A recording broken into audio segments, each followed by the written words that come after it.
इस कार्यक्रम के प्रायोजक हैं कृषि एवं किसान कल्याण मंत्रालय, भारत सरकार। हर जोखिम से निकल कर फसल आए, सुरक्षित हो जाए। फसल बीमा से हर किसान अब आत्मनिर्भर हो जाए। संकट के समय प्रधानमंत्री फसल बीमा योजना किसानों के लिए वरदान है। अब सूखा पड़े या बाढ़ आ जाए, कोई डर नहीं। अब ओले पड़े या कीट पतंगे फसल खा जाएं, कोई फिक्र नहीं, क्योंकि हमने लिया है प्रधानमंत्री फसल बीमा। बुआई से फसल कटाई तक हर जोखिम का दावा, न्यूनतम प्रीमियम पर अधिकतम भुगतान का वादा। योजना से हर साल जुड़ रहे हैं 5 करोड़ से ज्यादा किसान। अब आपकी है बारी। नजदीकी कृषि कार्यालय, सहकारी समिति, बैंक शाखा, अधिकृत बीमा कंपनी या जन सेवा केंद्र में स्वेच्छा से करा सकते हैं पंजीकरण। फसल बीमा पोर्टल या फसल बीमा ऐप द्वारा भी कराया जा सकता है पंजीकरण। प्रधानमंत्री फसल बीमा योजना, आपकी फसलों का संपूर्ण सुरक्षा कवच। कृषि एवं किसान कल्याण मंत्रालय, भारत सरकार। किसान वाणी कार्यक्रम सुनने वाले सारे बहन भाइयों ने वीरेंद्र भाई की राम राम। किसान भाइयों, आज हम अपने कार्यक्रम की शुरुआत करेंगे एक चर्चा से, जिसमें हम करेंगे चर्चा पशु किसान क्रेडिट कार्ड योजना। यह योजना क्या है, किस तरह से किसान भाई इससे जुड़ के जो है ज़्यादा से ज़्यादा फ़ायदा उठा सके हैं। इसके अलावा करवाएंगे मनोरंजन और साथ ही करेंगे चर्चा खेती बाड़ी से लगते और दूसरे समसामयिक विषयों के ऊपर। पर इन सबसे पहले आओ करें चर्चा पशु किसान क्रेडिट योजना पे है। तो जहाँ तक पशु किसान क्रेडिट योजना का सवाल है, तो यह योजना जो है यानी कि पशु क्रेडिट कार्ड की सुविधा किसानों के लिए शुरू करी गई।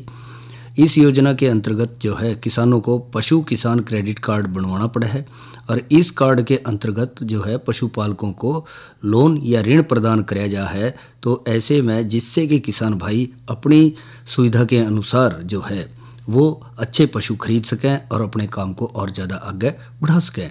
और इसके साथ साथ ग्रामीण इलाकों में कृषि के बाद डेयरी बिजनेस को जो है आमदनी का सबसे बढ़िया स्रोत माना जा है और पिछले कुछ दशकों में डेयरी बिजनेस में तेज़ी से बढ़ोतरी भी हुई है। यही वजह है कि केंद्र सरकार और राज्य सरकारें किसानों को पशुपालन से जुड़े बिजनेस को अपनाने के लिए लगातार प्रोत्साहित कर रही हैं। इसी कड़ी में देखा गया है कि हरियाणा सरकार ने भी पशु किसान क्रेडिट कार्ड योजना की शुरुआत करी। इस कार्ड का मकसद पशुपालन करने वाले किसानों के बिजनेस को बढ़ाना और उसमें मदद करना है। वहीं इस योजना के अंतर्गत ये भी है कि पशुपालकों को बिना किसी गारंटी के 1.60 लाख से लेकर 3 लाख रुपए तक का लोन जो है इसमें मिल सके है। इसके अलावा पशु किसान क्रेडिट कार्ड योजना का लाभ केवल उन किसानों को मिला है जो गाय, बकरी, भैंस, मुर्गी पालन के काम में लग रहे हैं। ऐसे में देखा जाए कि किस तरह से किसान भाई जो हैं इसका और ज़्यादा फ़ायदा उठा सके हैं। तो उसमें किसान पशु जो है पशु किसान क्रेडिट कार्ड योजना की शुरुआत में जैसा देखा गया है कि पशुपालकों को इस योजना से ज़्यादा फ़ायदा मिला है। तो इसके लिए एक भैंस के लिए 60,000 और एक गाय के लिए 40,000, एक यूनिट मुर्गी के लिए 720 रुपये और एक भेड़ बकरी के लिए जो है 4,000 रुपये तक का लोन मिल सके है। वहीं ये लोन बैंक या वित्तीय संस्थान के जरिए पशु किसान क्रेडिट कार्ड धारकों को जो है केवल 4% पे मिल सके है। और मालूम हो कि पशु किसान क्रेडिट कार्ड योजना के अंतर्गत लोन की राशि जो है वो 6 बराबर किस्तों में मिला है। और इस पे जहाँ तक देखा गया आमतौर पर बैंक जो है अलग अलग कई तरह के जो प्रतिशत में ले हुए हैं, जैसे 7% की ब्याज दर पर लोन ले रहे हैं, इससे कम या ज़्यादा थोड़ा। और कई जगह देखा जाए पर पशु किसान क्रेडिट कार्ड योजना के अंतर्गत पशुपालकों को केवल 4% ब्याज दर पर ही लोन मिला है और बाकी 3% केंद्र सरकार के जरिए छूट प्रदान किया जाए। वहीं पशु किसान क्रेडिट कार्ड योजना के तहत पशुपालक जो है अधिकतम 3 लाख रुपए तक का लोन ले सके हैं। और इसमें जैसा हमने जिक्र किया कि गायों के लिए लगभग 40,000 रुपये प्रति गाय के और भैंस के लिए लगभग 60,000 रुपये प्रति भैंस और भेड़ बकरी के लिए 4,000 प्रति भेड़ बकरी, मुर्गी पालन के लिए 720 रुपये प्रति यूनिट। इस तरह से जो है वो उनका निर्धारण किया गया है। और इसके साथ साथ जो है कुछ बातों की तरफ भी ध्यान दिया जाए कि इसके लिए इस योजना का जो है पात्र कौन बन सके या इसकी पात्रता के लिए कौन से ज़रूरी दस्तावेज की ज़रूरत पड़े है। तो उसमें आवेदक हरियाणा राज्य का जो है स्थायी निवासी होना चाहिए, पशुओं का हेल्थ सर्टिफिकेट होना चाहिए, पशु बीमा होना चाहिए, आवेदक का आधार कार्ड, पैन कार्ड और वोटर आईडी कार्ड होना चाहिए, मोबाइल नंबर और पासपोर्ट साइज़ की एक फ़ोटो। और इसमें ये भी ध्यान दें कि सबसे पहले आवेदक को अपने नज़दीकी बैंक में जाना होगा, बैंक से एक आवेदन फार्म मिलेगा, फिर फार्म को भर कर जमा कराना पड़ेगा और इस तरह से KYC के लिए कुछ दस्तावेज जमा करने होंगे। और जो आप बैंक नहीं जा सकते तो किसी CSC केंद्र में जाकर इस फार्म को ऑनलाइन भर सकें। फार्म भरने के बाद दस्तावेजों की जांच होगी और जो पशुपालक पात्र होए तो 30 दिन के अंदर जो है पशु किसान क्रेडिट कार्ड उनको मिल जाएगा, जिसका कि किसान भाई फ़ायदा उठा सके हैं और अपने पशुपालन से लगते जो व्यवसाय है या बिजनेस है उसको आगे बढ़ा सके हैं। तो भाइयों, या तो करी हमने चर्चा पशु किसान क्रेडिट कार्ड योजना पे और अब करवाएंगे मनोरंजन। तो आओ सुने या रागनी।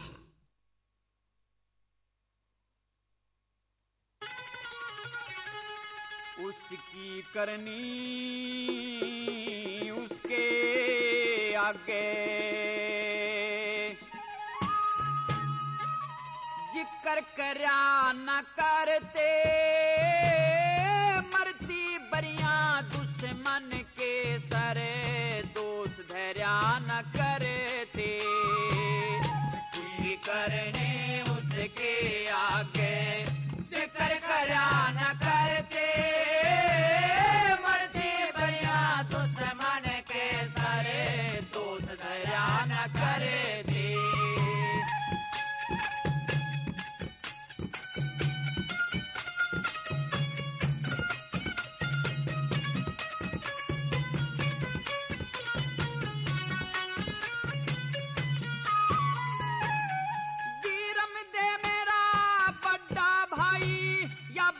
कहन की कोना एक म्यान में दो बरछी दिके कह रहन की कोना।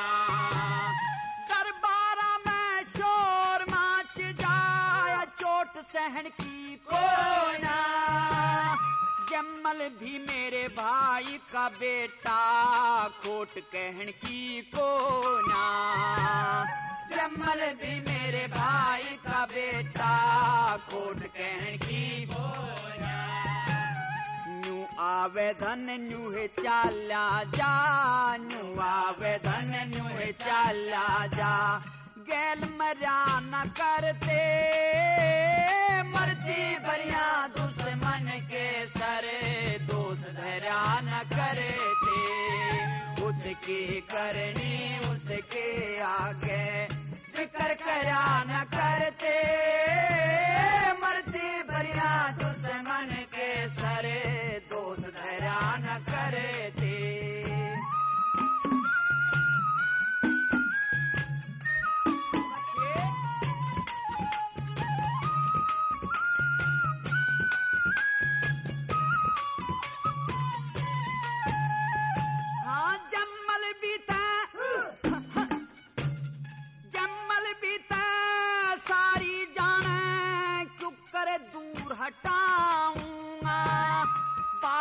पण नादान अवस्था क्यों करे घर से ताऊंगा। 10 मानस काठे हो जावे क्यों कर जीव हलाऊंगा। बेशर्मी ते दरबारा में क्यों करे आंख मिलाऊंगा। बेशर्मी ते दरबारा में क्यों करे आंख मिलाऊंगा। बब्बर शेर भी भूखा मर जा, बब्बर शेर भी भूखा मर जा। पर डाब चर्या न करते, मरती बरिया दुश्मन के सरे दोष धैर्या न करते।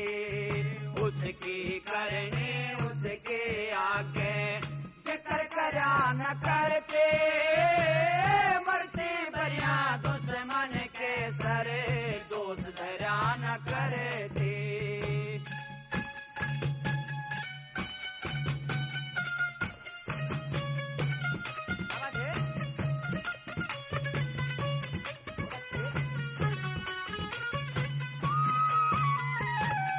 एक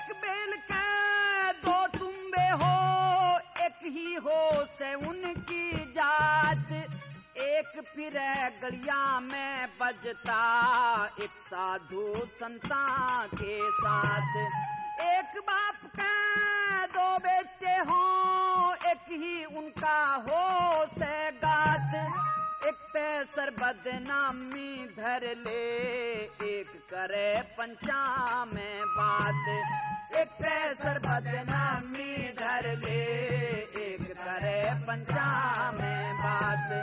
पेज के ऊपर जहर का प्याला, पेज के ऊपर जहर का प्याला, घूंट भरा न करते मरते बढ़िया दुश्मन के सरे, दोष धरा न करे थे उसके करने उसके आगे, जिक्र करा न करते मरते बढ़िया दुश्मन के सरे, दोष धरा न करे थे।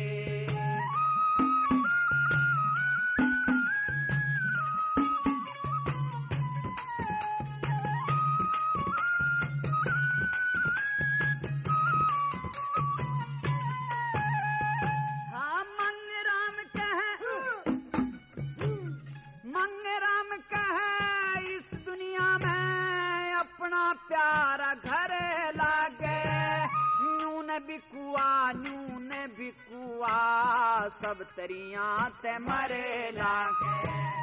बद से तो बदनाम बुरा मन बदनामी ते डरे लागे, तमने इसी कसूती बात कही मेरा धरती के मसरे लागे, इसी कसूती बात कही मेरा धरती के मसरे लागे।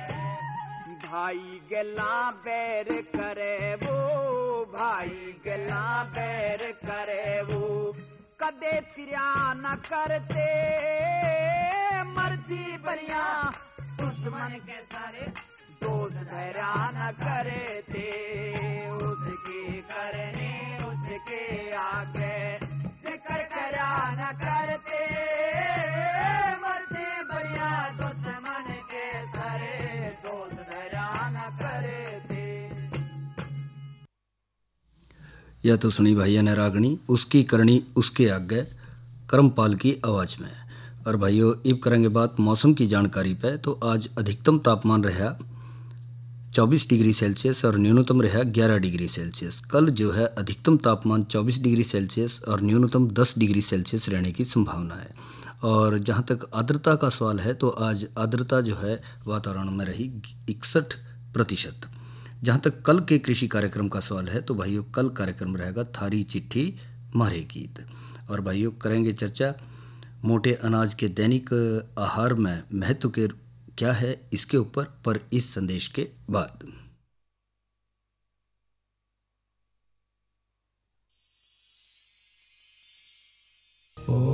कृषि गौरवम परमम धर्मयम, अर्थात कृषि गौरव परम धर्म है, मानव जीवन का आधार है। भारत निरंतर विकास के रथ पर और प्रगति के पथ पर आगे बढ़ रहा है, आत्मनिर्भर बन रहा है। आज भारत विश्व की 5वीं सबसे बड़ी अर्थव्यवस्था वाला देश बन गया है। पिछले 9 वर्षों में देश अपने यशस्वी और दूरदर्शी प्रधानमंत्री श्री नरेंद्र मोदी के मार्गदर्शन में नई ऊंचाइयां छू रहा है। कृषि क्षेत्र में अनेक उपलब्धियां हासिल की गई हैं, जिसमें लागत कम कर उत्पादन बढ़ाना, उच्च मूल्य वाली फसलों को प्राथमिकता देना, किसानों का जोखिम कम करना और किसानों की आय में वृद्धि करना शामिल है। कृषि के महत्व को समझते हुए और किसानों के प्रति अपने संकल्प को सिद्धि तक पहुंचाने के लिए माननीय प्रधानमंत्री श्री नरेंद्र मोदी ने 24 फरवरी सन 2019 को किसानों के लिए पीएम किसान योजना की शुरुआत की। नई उम्मीद, विश्वास और विकास का नया सूर्योदय हुआ। इस महत्वाकांक्षी योजना ने करोड़ों किसानों को आर्थिक रूप से स्वावलंबी बनाया है। बीते 9 वर्षों में जो नीतियां बदली हैं, निर्णय लिए गए हैं, उनसे क्या बदलाव आया है, ये आप अनुभव कर रहे हैं। आज देखिए, करोड़ों छोटे किसानों को पीएम किसान सम्मान निधि मिल रही है और कोई बिचौलिया नहीं, कोई फर्जी लाभार्थी नहीं। बीते 4 वर्षों में इस योजना के तहत 2.5 लाख करोड़ रुपए सीधे किसानों के बैंक खातों में भेजे गए। बीते वर्षों में इस योजना द्वारा 3 करोड़ से अधिक महिला लाभार्थियों को 57,628 करोड़ रुपए से अधिक का लाभ मिला है। साल दर साल इस योजना से नए किसान जुड़े हैं और लाभान्वित हुए हैं। पीएम किसान योजना में सभी भूजोतधारी किसान परिवारों को 2,000 रुपए की 3 समान किश्तों के माध्यम से कुल 6,000 रुपए सालाना दिए जाते हैं। किसान सम्मान निधि से हमें काफ़ी फायदा हुआ है, क्योंकि हमें समय पे हमने अपने खेतों की जुताई वगैरह करी, हल वगैरह करे, फसल वगैरह बीज वगैरह बोए हमने, इससे हमें काफ़ी फायदा हुआ। इस योजना को पारदर्शी बनाने और आधुनिक तकनीक से जोड़ते हुए समय समय पर इसमें कई बदलाव किए गए हैं। लाभार्थियों को आधार से जोड़ा गया, KYC, land record linkage, face authentication इसी की कड़ी हैं। किसान भाई बहन पीएम किसान मोबाइल ऐप और पोर्टल के माध्यम से इस योजना की जानकारी ले सकते हैं। सेल्फ रजिस्ट्रेशन यानी स्वयं पंजीकरण कर सकते हैं और नो योर स्टेटस से अपना स्टेटस देख सकते हैं। इंडिया पोस्ट पेमेंट्स बैंक और CSC के माध्यम से पीएम किसान लाभार्थियों के आधार से जुड़े खाते खोले गए हैं। साथ ही एक चैटबॉट बनाया गया है जिसमें किसान अपनी भाषा में पीएम किसान से संबंधित समस्या का समाधान पा सकते हैं। आजादी के अमृत काल में माननीय प्रधानमंत्री के डिजिटल इंडिया के संकल्प को पूरा करते हुए भारत सरकार ने किसानों को जानकारी और योजनाओं का लाभ देने के लिए आधुनिक तकनीकों का इस्तेमाल करते हुए digital public infrastructure, digital crop survey, कृषि मैपर और weather information data network system यानी विंड्स के जैसे कई क्रांतिकारी कदम उठाए हैं जो किसानों के जीवन को नई दिशा दे रहे हैं। मैंने अपने आधार के माध्यम से योजना के पंजीकरण करवाया था, तब से मुझे हर किस्त मिल रही है और मैं अपने किसानों के काम को और बेहतरीन बना पा रहा हूँ और मेरा परिवार खुश है। विश्व की सबसे बड़ी डायरेक्ट बेनिफिट ट्रांसफर योजनाओं में से एक प्रधानमंत्री किसान सम्मान निधि योजना की 13वीं किश्त का भुगतान 100% आधार आधारित पेमेंट माध्यमों से ही हुआ है। माननीय प्रधानमंत्री श्री नरेंद्र मोदी ने पीएम किसान की 14वीं किश्त के रूप में 8 करोड़ से अधिक किसानों के बैंक खातों में 16,000 करोड़ रुपए से अधिक की सम्मान राशि का डायरेक्ट ट्रांसफर कर दिया है। आज किसान भाई बहन आत्मनिर्भर और प्रगतिशील बन खुशहाली की राह पर अग्रसर हैं। 9 वर्षों में कृषि क्षेत्र में बनाए नए कीर्तिमान, उन्नति और समृद्धि के पथ पर हैं किसान।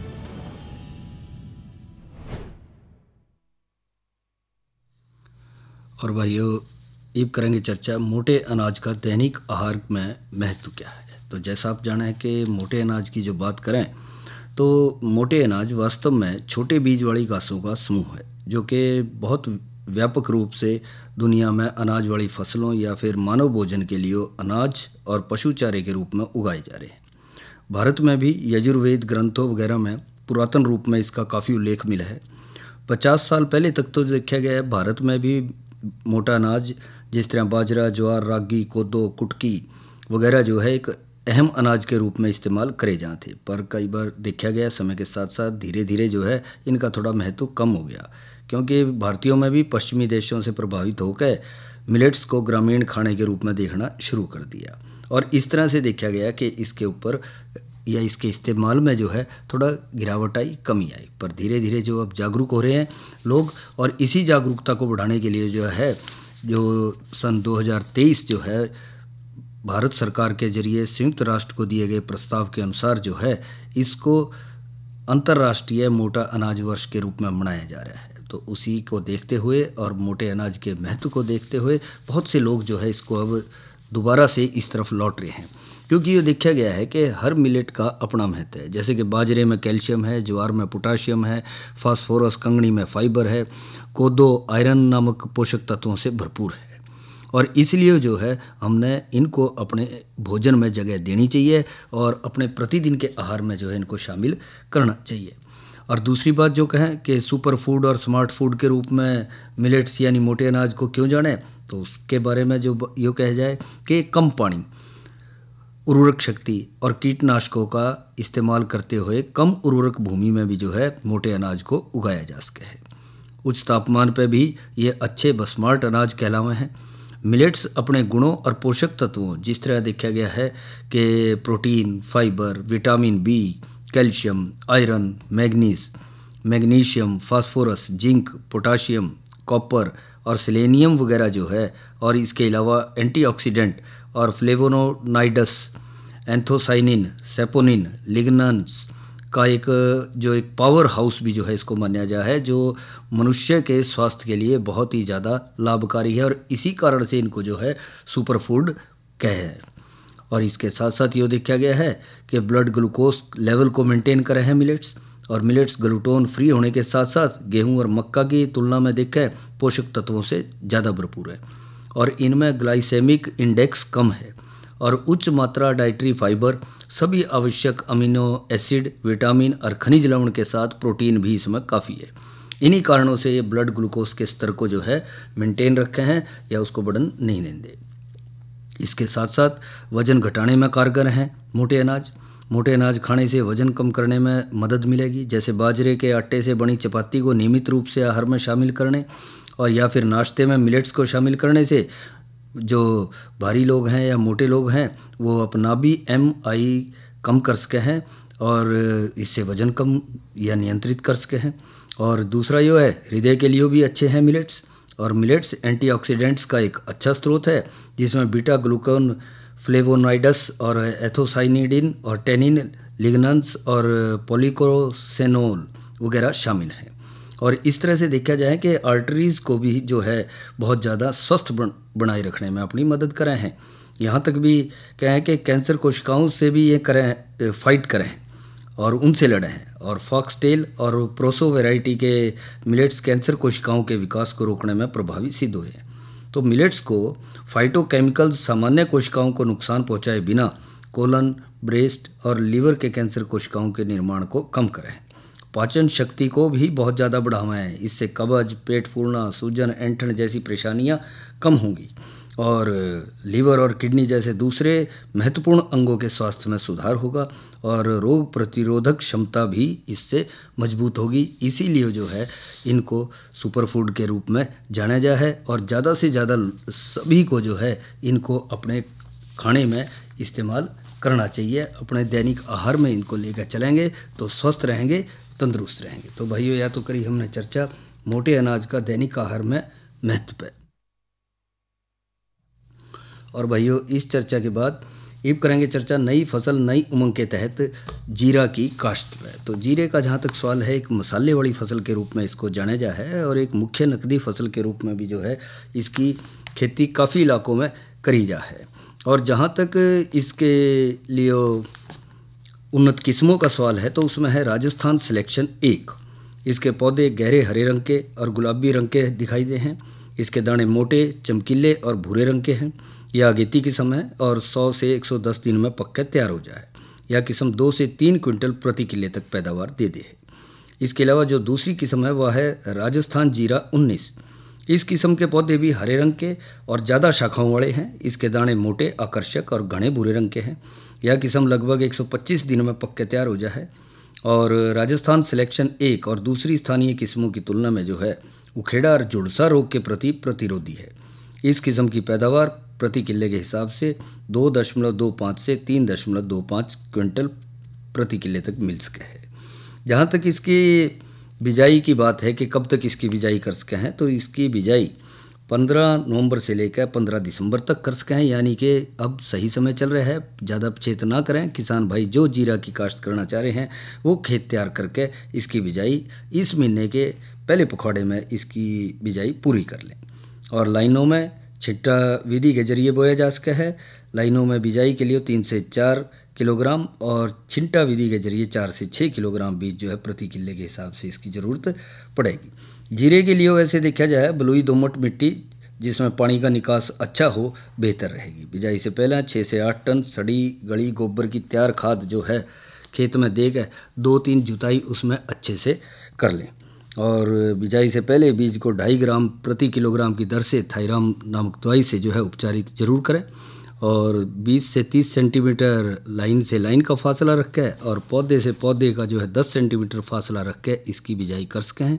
बीज को 2 सेंटीमीटर से गहरा ना जान दे, नहीं तो अंकुरण में देरी होगी और इसके साथ साथ जो है अच्छी पैदावार लेने के लिए फसल में 12 किलोग्राम नाइट्रोजन 8 किलोग्राम फास्फोरस प्रति किले के हिसाब से खेत में दे सके हैं और नाइट्रोजन की आधी मात्रा और फास्फोरस की पूरी मात्रा बिजाई के दौरान और आधी बची हुई नाइट्रोजन की मात्रा 4 हफ्ते के बाद खड़ी फसल में ऊपर से दे सके हैं।